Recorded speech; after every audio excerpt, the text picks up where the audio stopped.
Weekend classic radio show पर मैं हूं सुधीर।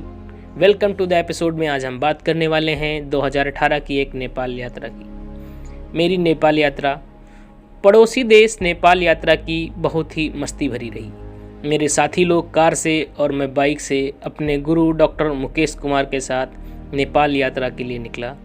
चंपारण के भितिहरवा स्थित आश्रम से नेपाल पहुंचने का सड़क मार्ग इतना ऊबड़ खाबड़ और जर्जर था कि उस पर बाइक चलाना काफ़ी चुनौतीपूर्ण कार्य था। लगभग आधे रास्ते बालू से भरे हुए थे, जिस पर बाइक से फिसलने का खतरा बराबर बना हुआ था। इन सब के बावजूद 8 किलोमीटर लंबे जंगल वाल्मीकि अभ्यारण्य सहित कुल 25 किलोमीटर का सफ़र तय करते हुए हम लोग नेपाल पहुंच गए। जंगल का रास्ता कहीं कच्चा तो कहीं पक्का था। हमें यह भी बताया गया कि इस जंगल में चीता, हिरण, चीतल, हाथी, गैंडा आदि जानवर देखने को मिलते हैं।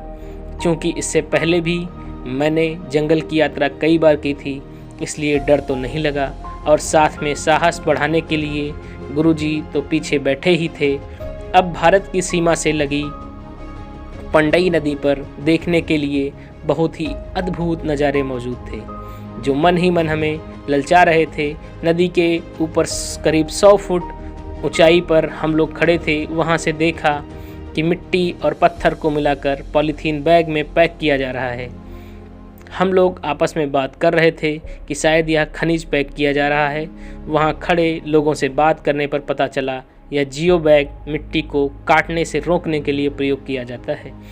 अब बारी थी नेपाल के अद्भुत नज़ारों को पास से देखने की। नदी में नाम मात्र का पानी था। बाइक से ही नदी पार कर हम लोग नेपाल को करीब से देखने हेतु लालायित थे। मौसम इतना खुशनुमा था कि मन कर रहा था आज यहीं ठहर जाऊं। आगे नेपाल की सीमा के भीतर नेपाल को दिखाने की जिम्मेदारी थी नेपाल की सीमा के सबसे पहले गांव के स्थानीय नेता राम शरण जी की।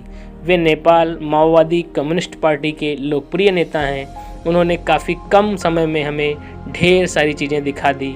उनके नेतृत्व में सूखी हुई नदी में चलते चलते हम एक पहाड़ पर चढ़कर एक झूले पर पहुँचे, जिसका प्रयोग एक पहाड़ से दूसरी पहाड़ी जाने के लिए नेपाल में प्रयोग किया जाता है।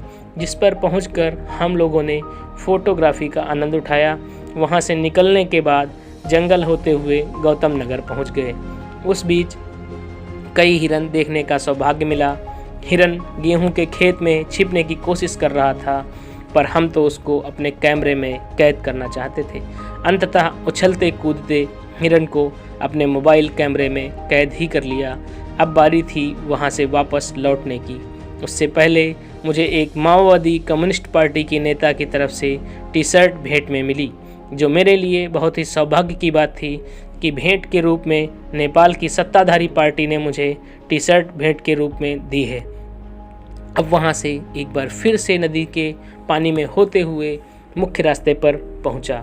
जंगल से एक बार फिर गुजरना था और अब रात हो रही थी।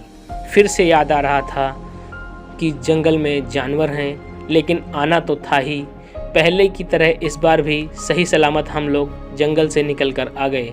इस बार गुरुजी साथ में नहीं थे। मेरी क्लासमेट प्रियंका मेरे साथ थी, क्योंकि दूसरे रास्ते से आना था और वो रास्ता प्रियंका को पता था, लेकिन वो आते आते भूल गई और हम लोग गंतव्य पहुंचने के एक कदम करीब आकर भटक गए।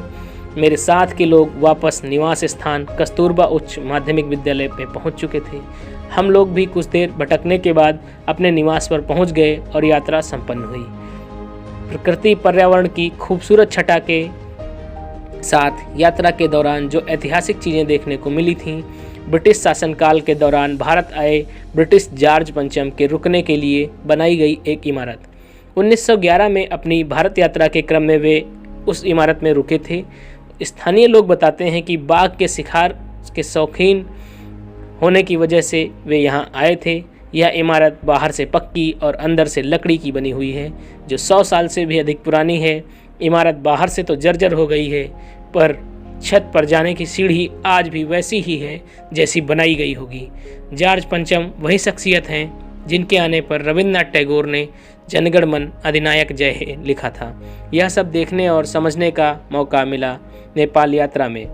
इस यात्रा से बहुत कुछ देखने और सीखने को मिला, क्योंकि इससे पहले जॉर्ज पंचम का मैंने केवल नाम ही सुना था, लेकिन आज उनके बारे में जानने को और वे जहाँ रहे थे उस स्थान को भी देखने को मौका मिला। आज की कहानी में इतना ही। अगले हफ्ते फिर हाजिर होंगे किसी नई कहानी के साथ। तब तक के लिए नमस्कार।